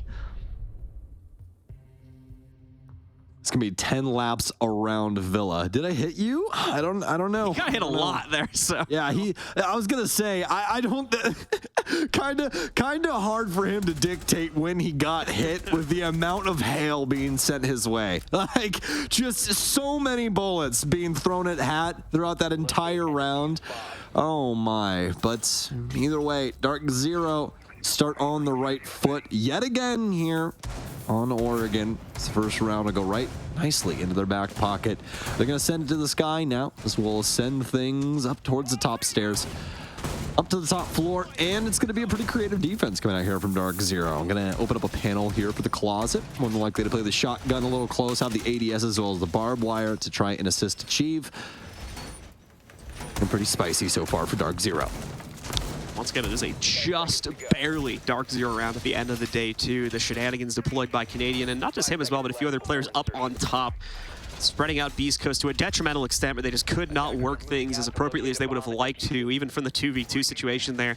Just not enough play potential for Hat to support the planter properly, and unfortunately lost control of the rotations from DZ, which allowed that final rotation to come through on the inside of E-Drop and finally take down the planter itself. So, either way, it's a good start to things for our defenders, and building on what they already had found, of course, at the tail end of map number 1. So it seems like that DarkZero domination is going to be continuing for at least our first round. Beast Coast, of course, trying to change up the expectations now, quickly playing into the intel game quite heavily, and now flashing things out with the Candelas on the inside of the tower, too, as Ree's behind this. Canadian is once again taking up that position, but still will excel in the first challenge against him. Has the angle to potentially win on a second duel now as well, but that player evades it.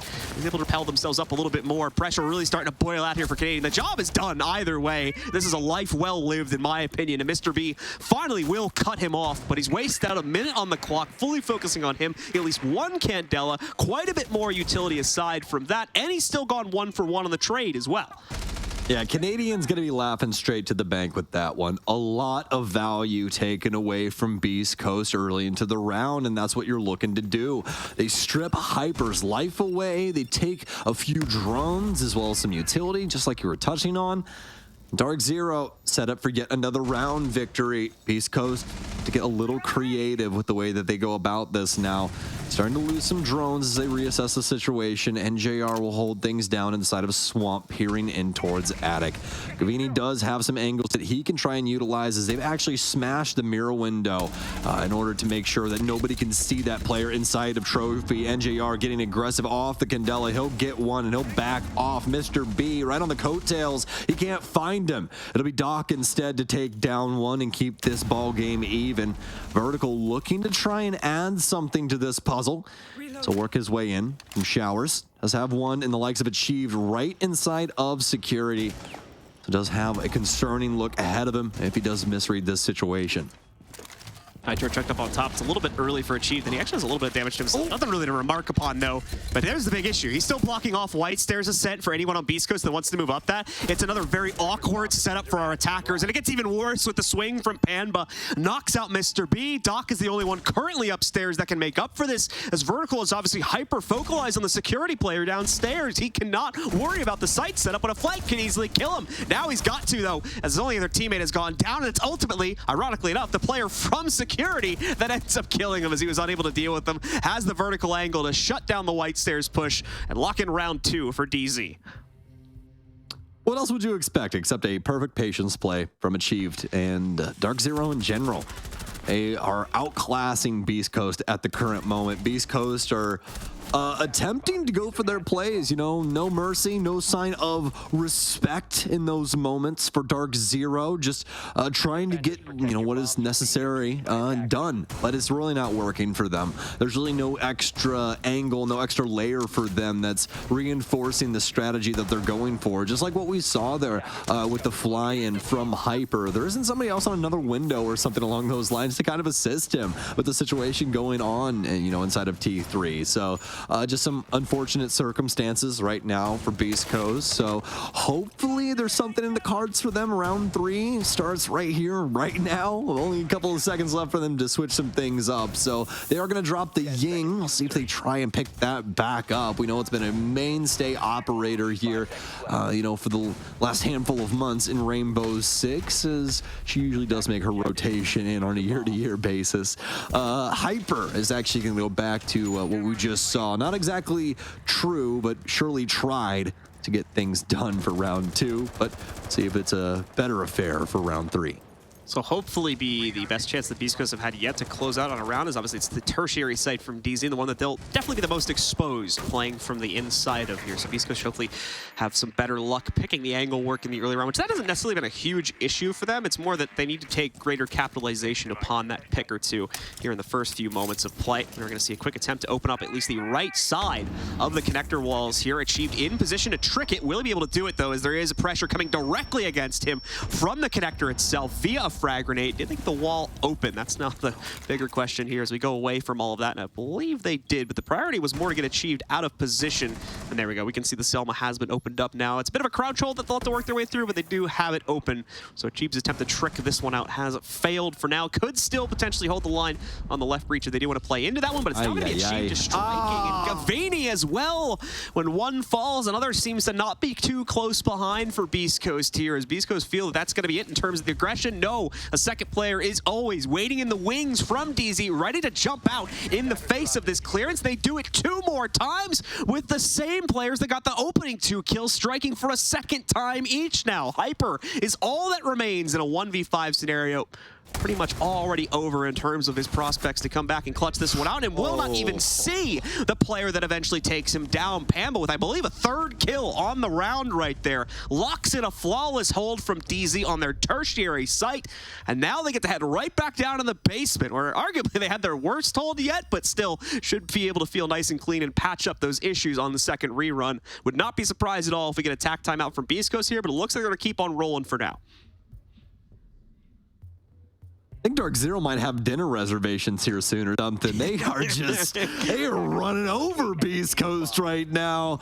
A single thing they can do is practical pond water to DarkZero's incredible abyss that we've been seeing from them. A plethora, whole swath of strategies that they've taken, a whole bunch of different looks as well. A much more aggressive front from them inside of that last round, and time again able to exploit the positioning of Beast Coast. There's nobody home to trade, John. There's nobody there. Every single one of these kills coming from DarkZero. Not a single person close enough to even try and get in a gunfight with the DarkZero member. And, well, we're already on 3 rounds. Beast Coast feeling, though, as though they can potentially change up their fate with this basement offense. The tack timeout hasn't been taken yet. We'll see what they can get done going into this. They really need something out of Vertical and Hyper here. Hyper will be blessed with a Nook on this round, so will at least have the solo capability to make something happen. Will he individually be able to manifest it? That's now the big question, where Beast Coast have been struggling quite a bit inside of the early and mid rounds here, trying to make their mark and make it without an immediate trade or just an outright kill working itself against them in the process of that. So they can keep the numbers even. They just haven't necessarily had the best of luck trying to push an actual advantage here. And that's something that'll be very, very welcome if they can get it forward a basement assault. NJR, as you're seeing here, does try to step out and get a little aggressive against the top main stairs play currently being made by Doc. Nitro included in that, but the Nitro unfortunately is a big swing and a miss, so no real damage done to the Beast Coast clear. Ready to breach. Beast Coast will at least get something going on the mid floor initially here. Have some walls connected. No hatch work just yet. Some drones given over to the drone gods, though. Please move. 3 of those will be off the board. Yeah, you know, Hat, that's just good practice to not stand in the doors on cams, man. All right, come on here. Come on here, bud. What are we doing? That's the kind of guy that walks down the busy public street with his phone in his hand. That's all I got to say. And then he gets mad at you when you look at him, and you're just like, "What, man? Come on! Like, what are you doing?" That was in my entire Montreal experience. Canadians are supposed to be nice, but apparently not in Montreal. Hat makes up for his social faux pas with a quick opening kill against Canadian, though, to be able to find that one cleanly, more importantly. And now that is going to prompt the execute. Like I said before, it's a welcome treat to get an opening kill for free, but NJR has the counter to the Candelas. Gavini's the one that obviously is able to feast on it a little bit more, though. He gets the outright kill. NJR just waiting for the right timing, but he's quickly running out of time to make this play happen. Finally gets that opening kill, nearly gets the planter that was trying to put Case down a second or two ago. 3 kills to go. He's already found one of them. Or there are 4 kills to go, and he's already found one of them here. But the next 3 are going to be a bit trickier here. Plant now down on the ground. He still believes there's a player in Laundry, and that false assumption will send the round down the river. His Hat strikes for a second time here. And indeed locks in the first round of this map for Beast Coast. Oh, they finally hit pay dirt. It only took them 4 rounds to get there, but the effort is duly noted and welcomed from Beast Coast. This little clutch opportunity there from NJR, but too powerful of a round from BC, especially with the picks that they're able to procure. There are those dying moments. Really just got to see it from the closet perspective there from NJR, but you can be rest assured that Beast Coast's execution was finally able to collapse and especially able to finally win some gunfights. That was the big factor there. What did we say, John, at the beginning of that round? Vertical and Hyper had to do something? Well, they both got a kill there, and that's a massive piece of the puzzle when it comes down to man count. Hat certainly coming alive as well, something that we very much needed to see, but the rest of the team still needs to light things up a little bit here. So let's see if we're going to get that. As most players still sitting on 1 or 2 kills on the side of Beast Coast, and most obviously gained in the previous round or so. So we need to see that process continue to evolve, and hopefully Beast Coast give us a second treat as they gave us back on the first map for Bank, a complete 3-3 comeback as they started down 0-3 there as well, and weren't ultimately able to convert a tie game at halftime. We'll see if they can repeat it for a second go of things, but I will say these second and third sites that DZ played into were a heck of a lot more convincing, so Beast Coast may have a harder time making this work. Hyper's waste no time potentially contesting against any of the T3 control that DarkZero has liked to play with every once in a while, but has obviously foregone on this round. Quickly takes that control for himself and can use the secondary hard reach to pop open attic access. Already part 1 of the checklist done, less than 30 seconds into the round here. I'm sweating bullets for Pambazoo right now, standing on this panel. This is always one that gets spammed, and you never really know what's going to come of it. Drone's in classroom. I don't think that they know that he's here yet. That drone stopped in classroom. The one inside of lobby, skirted back over towards garage. Pambazoo with an opportunity here of a lifetime. I think that's Thermite right outside, too. What's he going to do? He can't get too aggressive. If he overplays his hand here, then it's just death for no reason. Especially when he could just simply sit inside a split, force them to check it, force them to walk through. Honestly, I think that's the best play. Is just sit here, sit on this classroom angle. Look, even though he's been spotted by the drone now, he's not going to like go swinging. He's just going to take a different angle. He's got the foot shot there against Hat, but no, much more damage coming back against him.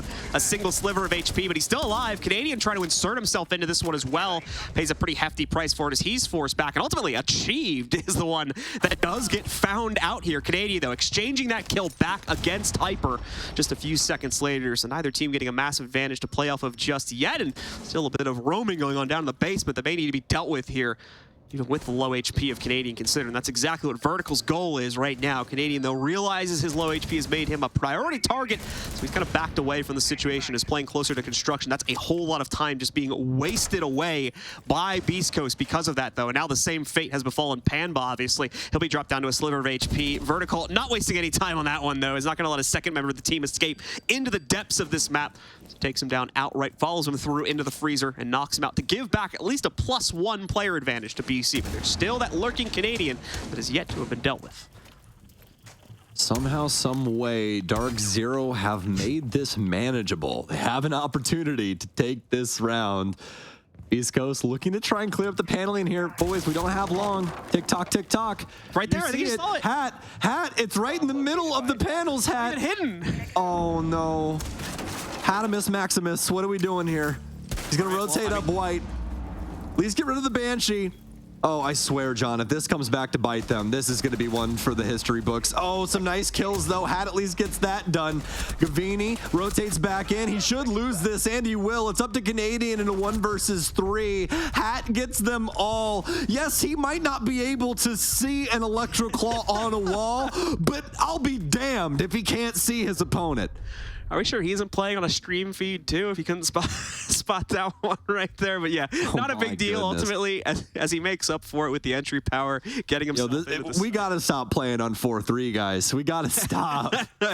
It's doing something to y'all's brains. Just couldn't spot that electrical for some reason. Like we said, though, he makes up for it with the direct insertion into white, so it's not that big of a deal at the end of the day.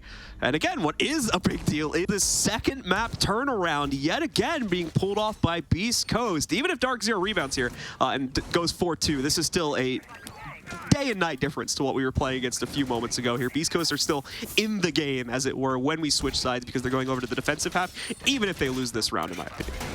Successful gunfights. That's what we've been getting out of Beast Coast. They've finally been able to manipulate DarkZero and kind of get blood out of this stone. DarkZero's been a tough cookie to crumble here for the last handful of rounds, and the big initial engagements that we've seen from DZ have finally started to show some daylight towards the Beast Coast roster. So we'll see if that continues on for round 6. And he'll finally be out the gate. Lost a couple of drones rather inside of the opening portion of this round. Hambazoo, aggressive look. Can he deliver? Isn't really home though right now. Nobody giving him too much. One player inside of the bus, but don't even believe you can see that angle from here. That's one coming up the side of the building. They have to check this, right? It's a pre-fire Hambazoo. Him and Doc, back and forth they go. They tag up each other, but now they'll definitely know that Hambazoo is awaiting them on the top floor here. DarkZero, once again, kind of losing their early round edge a bit when it comes to their capability to find a strong mark against the members of Beast Coast and actually convert it into kills as well. Now the incendiary works itself through. That'll burn Pam out of position, but he recovers inside of the fight, even though he was down a few points of HP. Still manages to beat out Mr. B there, taking him down, and now hard locked into the depths of Small Tower, trying to waste and burn out even more time. Same factors as Canadian playing in a tower, big tower. This is just a few rounds back. He's now completed his job. Anything he gets past this point is a bonus. And there we go. Hat does finally trade him back out, so it's even keel at the end of the day once he does finally go down, but he's wasted out quite a bit of utility and once again quite a bit of time as well as a reward for that.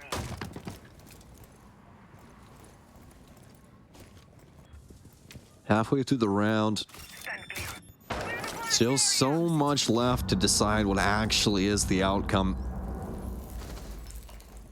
Some nice crossfire still adopted outside. Hyper with a great find. Just saw the tip of the spear there from Canadian and removes it. Gavini! Such a strong player the last map, and he shows up yet again. And a full house with Hyper and Doc still available as well. So need 2 more for the quad. Oh, a frost mat. He's down. Hyper, he's got to manage 2 things. Gavini, he gets it done. Oh my. Beast Coast. They put together such a good case these last couple of rounds, but Gavini, he's just better, Blue. That is going to be a full world tour from DarkZero, spread out over the course of the half, but they do get it done. All 4 sites locked in at least 1 point during the course of that half. Very well played out by them to achieve it, but they do let those 2 sneak through from Beast Coast as they have a mid-recovery, just like we saw on Bank. So time to see if the defensive side is going to give them that little bit of a boost needed to rebound back into this game entirely, just like they attempted to do on Bank. Unfortunately, at the house switch, it was DZ taking full control. To be fair, it was to the other side. They switched to the defense back on Bank. Now they're switching to the attack. That same storyline could very well come true, and that DarkZero shows up ready and more than willing to execute a fully formed plan against Beast Coast, and Beast Coast is just unfortunately not ready to contend against that. We'll see though. As like I said before, Beast Coast does have the benefit of the defensive side to play into at least now. 10 seconds left before... This is a really scary prospect though, because just looking across the board at both of these teams, yeah, Hat has an amazing scoreline right now at 9-3, but all things considered, you know, considering the last map as well, if this was NBA Jam, Gavini has fire all around his character model right now. This guy has been going off, man. And I honestly am scared because this guy now has one of the mainstay operators in his arsenal. He's going to be so comfortable on this Yana, and Beast Coast, they've got to stay aggressive. They have to have the ability to slow down DarkZero here or face their wrath. We're going to see if some of the other members of Beast Coast can maybe have a little bit more confidence played into things now that they are on the defensive side, and they start with that kind of general safety sense of map control that you don't really get on the attack side, especially for Oregon too, because the roamers just take over everything at the beginning of a round on Oregon. So any spot on the map is not really going to be safe for you to take control of. It works a little bit better for you on the defensive side, so maybe that'll activate something different out of players like Hyper and Vertical that we have seen some good plays from, you know, once or twice in the course of this map. But as you can see, it doesn't translate to a whole lot on the scoreboard just yet, just 2 to 3 kills for each player respectively there. So maybe they come alive a bit more in this second half by being given that side advantage. Either way though, the big focus, like Stoke was mentioning before, is on Hat, as he's been the big superstar so far in the first 6 rounds that have been played out. Relative inactivity from DarkZero across the map. Not too surprising. This is DarkZero after all. But still, it wants to build up towards something eventually. We are going to start to see that now over by Freezer Stairs, where they begin to make their descent, or at least Gavini begins to make his own personal descent to start.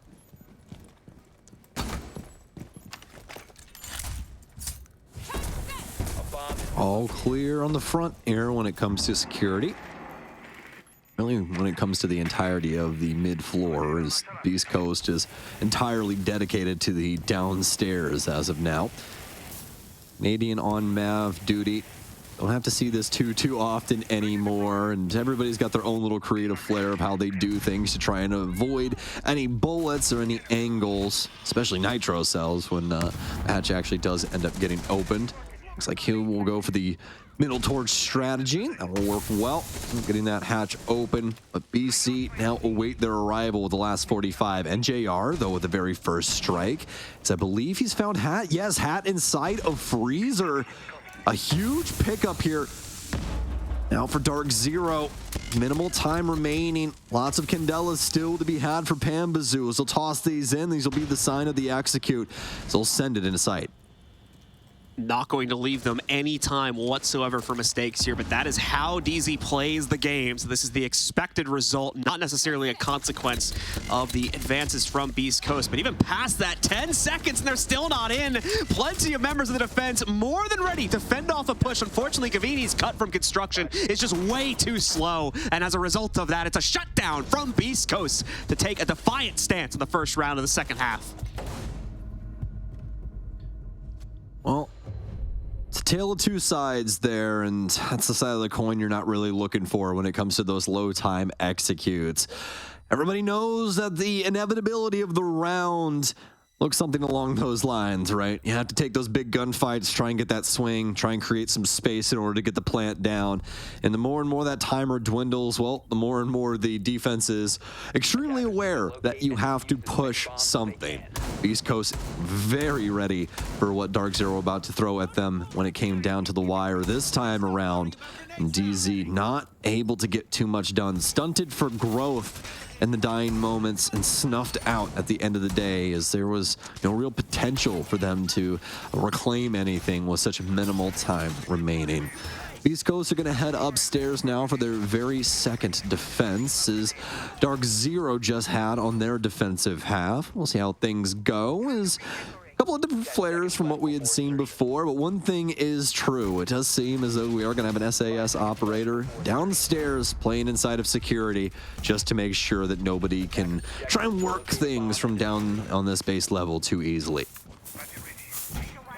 DarkZero at least has the benefit of the 4-2 half still to play on, so this one additional round will be given to them to attempt to adjust things a bit more here and look for a successful defense upstairs instead. We'll see, of course, if they can, rather a successful attack, excuse me, upstairs instead. We'll see if they can get it for themselves, as Beast Coast now has been forced to rotate themselves, and Mr. B gonna see if he can channel some Canadian-esque play that we got in the first half there. He'll go for the T3 position as well. It's not been necessarily priority targeted by DZ yet, but they do have to give some respect over towards that, especially if they want to use the tower side windows on the kids' dorm as part of their attack here. Pretty much going to be forced to stay away from that entirely until that T3 player is dealt with. But I have seen executes work this before while still kind of just ignoring that player, especially if they're going to push from master bedside, which looks like it's kind of what we're getting from DZ at this point. So it's really up to them and how they want to play this.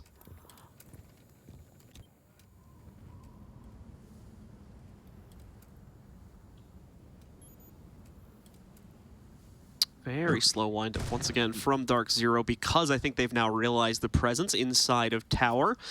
So working on getting a lot of their player count on the inside of Arsenal right now. Gavini obviously here and has been pretty actively droning things out for a few moments now.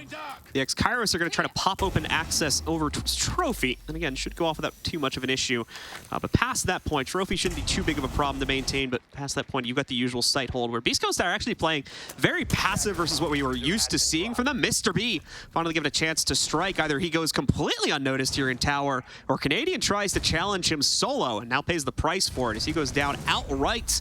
And Mr. B continues to be able to have that harassment capability from the inside. As far as I can tell, I don't think he was just properly noticed in any sense. I think he just gets away with a free kill right there, and now that's going to be tower side and attic pressure completely dead because of that oversight from DZ. Yes, indeed. That's a huge issue, especially because Canadian was on the floor, as that helps get rid of a lot of the utility on site that is holding things down currently, especially when it comes to the barbed wire. Not so much when it comes to things like the mute jammers, obviously. Not nearly as helpful in that sense. But NJR now trying to springboard off of his earlier advances. You still have a chance down here, an opportunity, and it's going to be able to at least get one. 30 seconds remaining. DarkZero, they're knocking on the door here again. Pambazoo looking to try and springboard through white. They have to worry about a mirror window, and they'll get taken out immediately. Nitrocell outside. It's going to get eaten up, though. 3 versus 2 in favor of BC. This mirror window's getting it done. Hyper goes down, achieved. The only one that remains. The plant is getting stuck. He's going to hop off, though. Has Mr. B to win up against, but it's going to be a trade in between the two. Beast Coast tie things up here on Oregon.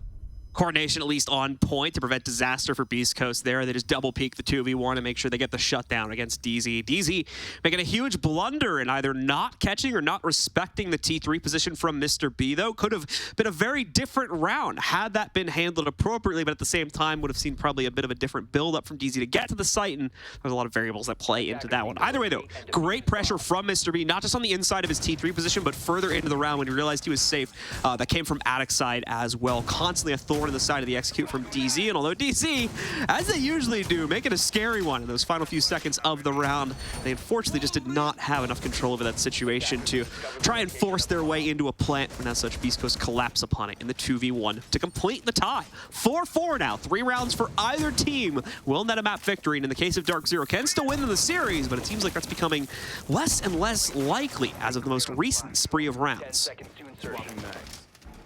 It's starting to feel more and more like this is either going to be max regulation or a little dance inside of overtime, doesn't it?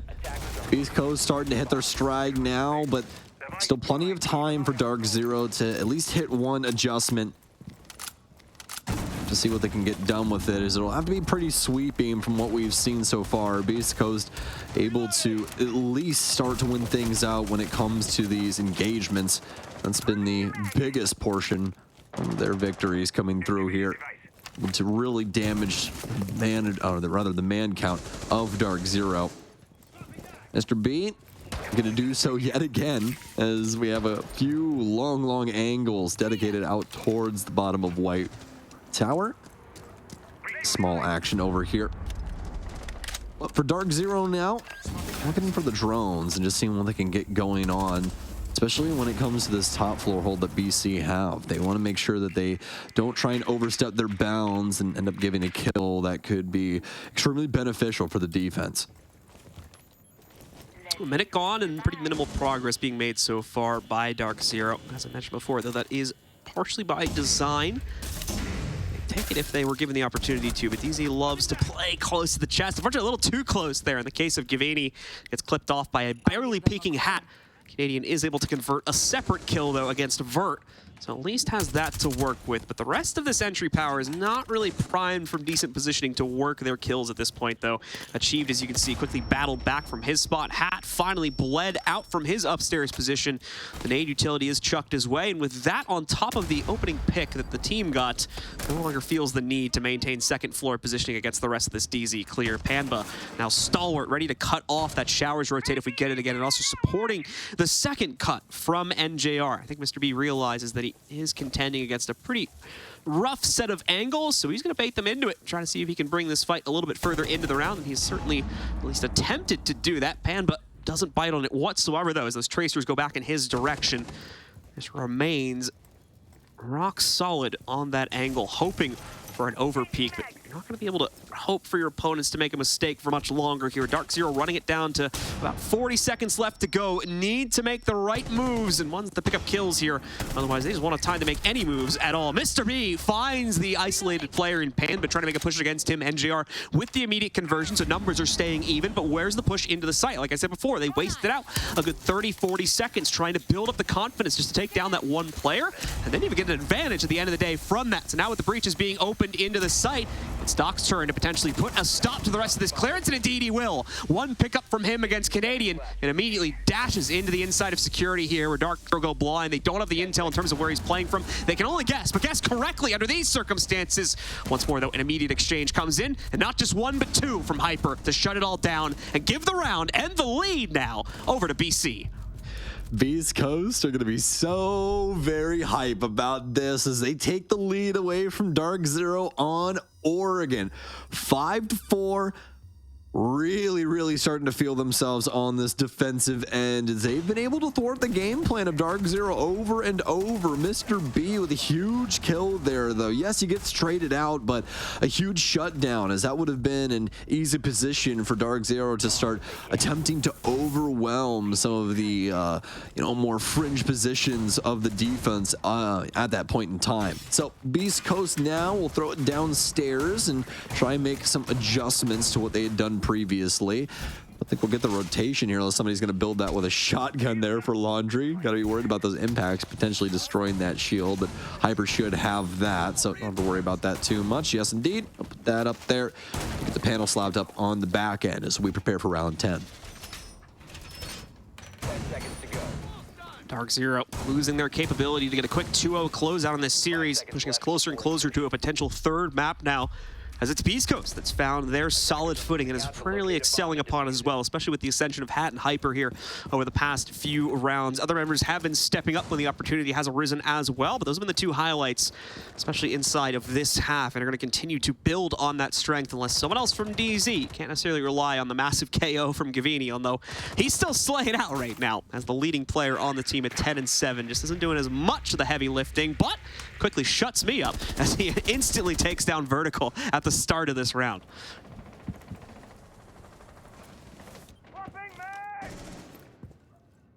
DarkZero now with a huge pick.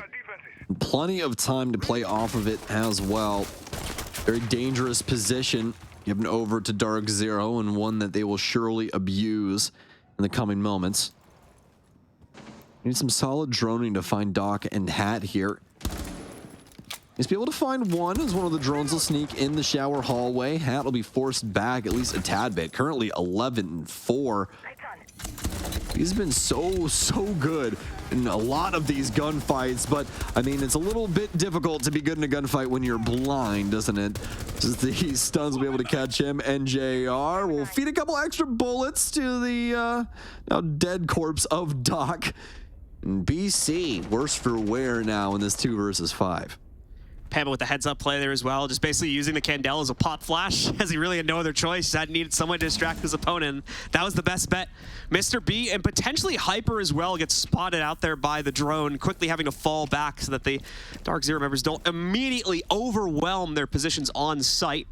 The fact that they were seen over by Laundry Stairs is going to give clear intel to DZ that they are not set up for a long fight. They are trying to reach out and grab any advantage that they may be able to get for themselves. Either way, though, DZ is not going to try to capitalize on that in any sense. Falling back completely, doubling the drone count now here, just to try and see where those players may have fallen back to. BC are trying their best to be unpredictable, but once again, DZ barely had to use their drone count up until this point. Now they've been reduced down to 2, but they've got a pretty good idea as to where the 2 members of BC are playing from. They know to expect Mr. B somewhere in the Laundry half and Hyper somewhere in the back half. The most important note there is that, okay, they're not really able to trade off of each other, and they've just confirmed that again with Mr. B being droned out. One more drone to go here on DZ, but there we go. The isolationism has worked to find Mr. B. May have costed them the entirety, 90%, now 100% of their drone count. Oh, Hyper with the quick spin there on NJR. He won't go down just yet, but a Candela will blind him into the corner. This plant for sure is going down, and so is the round as Achieve gets the final pickup. Oh, DarkZero are not going out without a fight, and that's why I was saying that I was thinking this might be max regulation or OT. I don't think that DarkZero is going to go quietly into the night here and let BC sneak in a third map. They want to shut it down right now, get out with the clean 2-0. Like we were saying, man, they got dinner reservations, they got plans, they got places to be. But we'll have to see if they can potentially get us out even earlier here with these next 2 rounds. One of these squads is going to have a chance to close us out in regulation. Let's see what they can get done on this basement defense. Actually, speaking of CS, by the way, I sold my Tiger Stripe gloves like yesterday, rolled them all on cases. I got absolutely nothing. I got 2 AK skins. I got what I get? I got a $30 Asimov skin, and I got a Nightwish. That was and they were both like what is it? Not battle scarred, but the one right before that, like well worn. Absolutely trash. That was like, by the way, that's like $400 in cases. Yeah, I'm well aware. Yeah, that's. I think most people are going to be aware of that too. So don't gamble, guys. Criticism in your Twitter replies in a few moments. Either way, though. Oh my goodness. Beast Coast looking to still grapple this advantage that they've had since the start of this half, but obviously you're now at risk of losing it. DZ just 1 round to battle back against the 1-round lead that Beast Coast themselves had grappled towards here. And now a very pivotal round, really for both teams, as they will set themselves up, have the relative safety of at least a guaranteed overtime by winning this round, and then the bonus of potentially being able to end at 7-5, of course. We'll wait and see if either team can now capture that opportunity, or if OT is going to be in the cards yet again. Jesse mentioned it, that this was a very close map the last time these two teams played, and it did go not to full OT, but I think 14 rounds as an 8-6 scoreline for the winning squad there, so expect similar things to happen here. So we are on a bit of a teeter-tottery nature to these rounds right now. As we continue to wait for DZ to make their first move here, still stuck on the drones, it looks like, trying to get a good handle onto at least one member of Beast Coast they can try to target out. As you can see, though, Beast Coast are being busy bees right now. They are not really staying in one position in any sense of the word. And even when one maybe, still another one will start moving around. So it's very difficult for DarkZero to lock on to like a single target and try to actually take them down with things evolving so quickly on a moment-to-moment basis. And Beast Coast definitely have their feelers out. Look and see where DarkZero are going to try and work their way into the map. But as we know, this is going to take a minute. They want to try and clear out the utility around the site, get these hatches open, make their job easy when it comes down to the execution. But Banshee down low here, they're going to have to deal with around Doc's position and Pillar. Indian does have some hatch plays still with the Kairos to exploit, so we'll get on top of that as DZ look to try and push themselves over towards the freezer section. This is looking like it might be a frontal assault as they start breaking down some deployable shields. Surprise Laundry is as undefended as it was with the amount of Rotero play we've been seeing here. They would have liked to try and deny that and maintain the more powerful out-rotate position, but thankfully it still has some natural benefits if someone wants to swing into it deep and potentially try to check into the corner. They just have to prevent a cross angle from being established on the inside of the freezer area for that to happen. Now, DarkZero's original plans have been thwarted. Unfortunately, there is going to be that toxic bay being thrown. EMP's going down on the top level just to try and deal with any utility they might be able to snatch down below that has a pretty wide circle. But as they work their way in, Pam, it takes a massive amount of damage. Doesn't go down outright, though, and somehow recovers in a duel versus Hat. 2 more kills roll up for DZ. Just the one trade onto Panba coming from Hyper and the rest of BC. Gavini slaying it out in the meanwhile. Didn't even think he could get that many kills that fast, but he continues to surprise not only me, but our audience at home and potentially BC as well with just how well he can play out these rounds. Another one and plenty of kills for him as well going right into his pocket as DarkZero are the first to get to map and now match point. I told you, man, this guy's like Shaquille O'Neal. He's just slamming it home. Like, any opportunity where he could just dunk all over the opponent, he's there. We'll see that spray one more time where he just gets a whole boatload of kills here. I think there was one more right before we cut that replay as well. Beautiful stuff from Gavini, taking command of the 2-0 KD right now as well. 14-7. He's playing Thatcher. Like, just get out. Just stop it. Hat still a close contender to his scoreboard, of course, at 11-6, but he's gone quiet over these last 2 rounds here. So we'll need to see him or someone else from BC step up. Now is the time, even if it is just to guarantee the overtime here. East Coast quite literally up against the wall. Their potential elimination, not only from this event, but the qualification leading up to Gamers 8 as well is now on the line. And DarkZero about to push themselves that one step further into it by guaranteeing the grand final, the best of 5 tomorrow against their already confirmed opponents. A little spoiler alert here in case you wanted to watch the B-Stream game. M80 were the ones that made it through as they beat out West Garfield Park 2-0 in their matchup, I do believe.